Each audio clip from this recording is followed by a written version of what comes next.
ურთულესი ოპერაციისთვის ემზადება სისხლძარღვთა და გულის დაავადებათა ცენტრიც. სასწრაფო დახმარების ბრიგადამ რამდენიმე წუთის წინ ხულოდან უმძიმესი პაციენტი გადმოიყვანა. 56 წლის მამაკაცი, მაღალი არტერიული წნევით. მდგომარეობას ამძიმებს ისიც, რომ ბატონ ანზორ გამადაძეს ცალი თირკმელი არ აქვს. ბატონ ანზორთან ერთად საოპერაციოდ ამავე ცენტრში მეორე უმძიმეს პაციენტს ამზადებენ. მათ ახლა წინა საოპერაციო გამოკვლევებს უტარებენ და სწორედ ანალიზის პასუხს ელოდებიან ბატონი კოტე და ვატო ყიფიანები. ისე კი პაციენტი შემოვიდა ჩვენს კლინიკაში. სოციალისტ ახალგაზრდა კაცია. უჩვეულო მახექოსკოპიურად რა არის საკმაოდ დიდი ანევრიზმა, მაგრამ ნახე გადადის თეძოზე. ამავე დროს ნახე აქ არ ჩანს რომ არის მეორე თირკმელი. ანუ ჩვენ უნდა შევაფასოთ როგორც ყოველთვის რისკი ოპერაციისა და ტკივილები აქვს, ანუ სიმპტომური მიდიანარეობა. ამიტომაც აუცილებლად სასწრაფოდ უნდა გაკეთდეს. ერთი დღე გვაქვს ჩვენ დრო.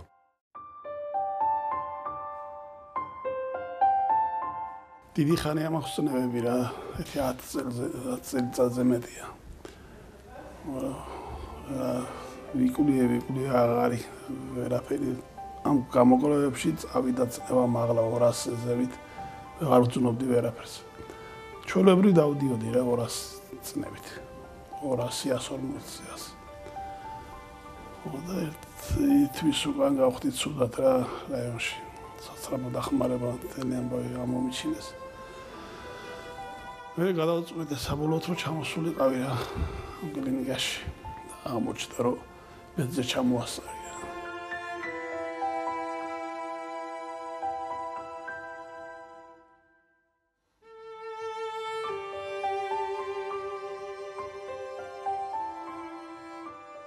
მაჩენი არის 56 წლის, აქვს პრობლემები, ატარებს ძალიან მაღალ წნევას და ამის გამო ჩამოვედით თბილისში.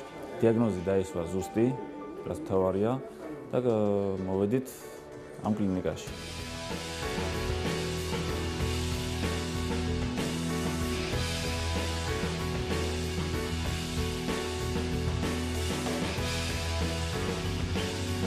წინასწარ გაუკეთდა ეხოსკოპია, როგორც ყოველ ჩვეულებრივად უკეთდება და აღმოჩნდა უზარმაზარი მუცლის აორტის და თეძოს არტერიების ანევრიზმა. ეხლა ასაკი უჩვეულოდ ახალგაზრდა ამ დაავადებისათვის, იმიტომ რომ როგორც წესი ეს დაავადება მიმდინარეობს ესეთი სიმპტომად, აბსოლუტურად შემთხვევით აღმოაჩენენ ხოლმე ეხოსკოპიურად მუცლის აორტის ანევრიზმას. ამას კი ჩივილები ჰქონდა, ნუ ტკივილები მუცლის არეში. ძალიან საშიში დაავადება, იმიტომ რომ შეიძლება უეცრად გასკდეს ეს ანევრიზმა და პაციენტი დაიღუპოს. ამიტომაც ჩვენ ასე ვთქვათ, სასწრაფოდ ვაკეთებთ ყველა იმ გამოკვლევებს, რომელიც დაგვეხმარება ჩვენ თუ რა სახის ოპერაცია გაკეთდეს, ოპერაცია გარდაუვალია. იმიტომ რომ ის შეიძლება რამოდენიმე დღეში, ან შეიძლება ერთი თვის განმავლობაში, მაგრამ გეტყვით თვის განმავლობაში როგორც წესი ეს პაციენტი იღუპებიან, როდესაც გასკდება ეს ანევრიზმა.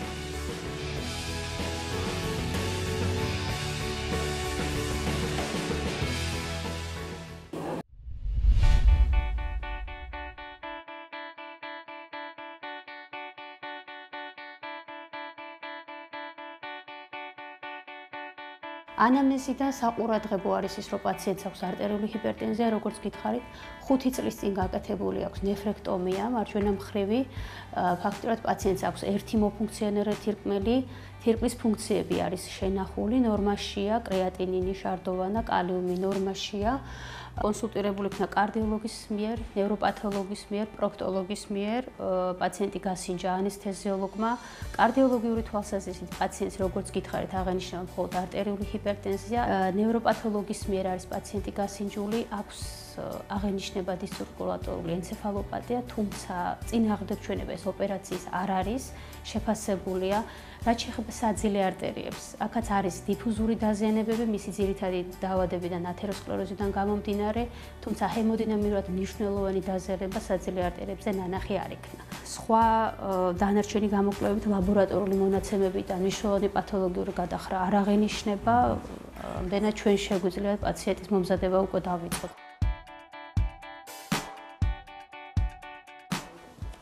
გაუმარჯოს ბატონ აზორს. როგორ ბრძანდე იცექი. როგორ ახარ? ხო. ნუ გადავწყვიტეთ ხო, დაწექი შენო პრობლემა არ იქნება. ხვალისთვის ვემზადებით, შეგიცი ალბათ რას ვაპირებთ, ხო? ძალიან კარგი. ყველაფერი იგზე იქნება, მამისი. იმედი გვაქვს ჩვენ ყველას და მე ვფიქრობ, რომ ღმერთის წყალობით და თქვენი ორგანიზმი აბსოლუტურად ისეთია, რომ აბსოლუტურად გადაიტანს ამ ოპერაციას და მე ვფიქრობ, ყველაფერი იგზე იქნება.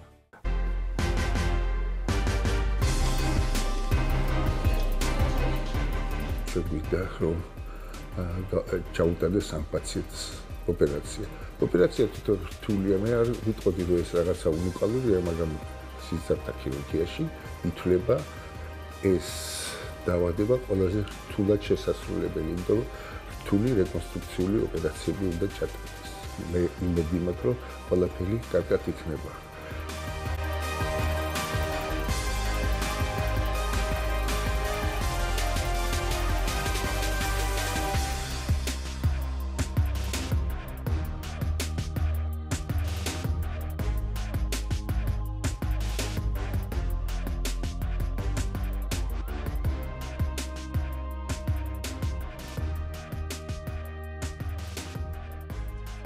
უნდა ჩქარა გაკეთდეს, ხო ყვება არ არის იმ ორგანოების, რომელმაც უნდა მიეწოდოს სისხლი. მე მაქვს ვიძლი, თირკმელი, ნაწლავები, ქვემოკიდურები, ამიტომაც ქირურგის აუცილებელი ესე იგი როლი არის ამ შემთხვევაში, რაც უფრო ჯერ ისე დაიცვას ეს ორგანოები შემისარ გამისათვის არსებობს ოპერაციის დროს მედიკამენტური საშუალებები და ამავე დროს მნიშვნელოვანია ძალიან რომ გაკეთდეს ჩქარა ეს ოპერაცია. მომენტი, როდესაც არ ეწოდება სხვადასხვა ორგანოებს სისხლი, რომ ძალიან ჩქარა დამთავრდეს.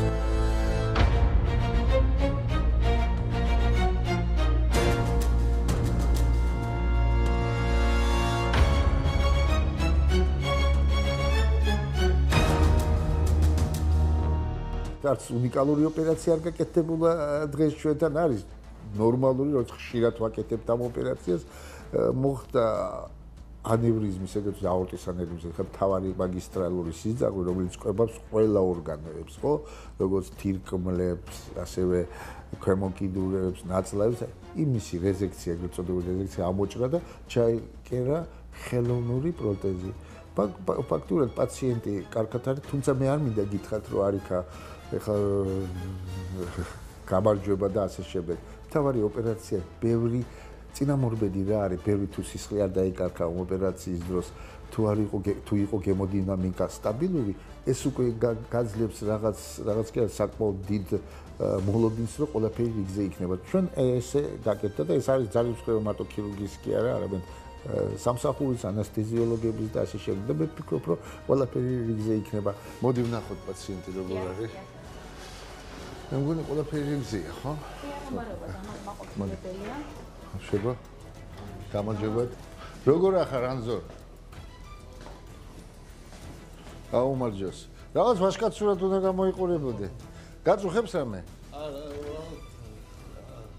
ნუ ახლა პირველი დღეა და პრობლემები ცოტა იქნება, მაგრამ არა უშავს. ფიქრობ, რომ ყველაფერი რიგზეა, ოპერაცია კარგად ჩატარდა. აჰა. ეხლა რაც თავარია ადრე უნდა ადგე. ხვალ გადავახო. ხო, აბსოლუტურად და ხვალ უკვე გადაგიყვანთ ჩვეულებრივ პალატაში, შენებს ნახავ. რა თქმა უნდა, სიგარეტი არა. დიეტა ძალიან კაცრი არა. მაგრამ ცხოვრების წესი უნდა შეიცვალო. მანამდე როგორც ცხოვრობ, ისე არ უნდა იცხოვრო. ეს არ ნიშნავს, რომ რაღაცა აი უნდა შეზღუდო ყველაფერი. არა, უბრალოდ სიგარეტი არ არის მთავარია და ჩვენ ჩვეულებრივ ცხოვრობ იმუშაებ და ჩვენ ჩვეულებრივი ადამიანები. კეიფი. სხვაშორის პაციენტები, როდესაც ასე ვთქვათ, ოპერაციას გაუკეთებს, ზოგი გეკითხება, შეიძლება ეს ჭამოთ თუ არ ჭამო ან რაღაცა, ხო? პირველი კითხვა ქართველებში არის დალევა შეიძლება თუ არა.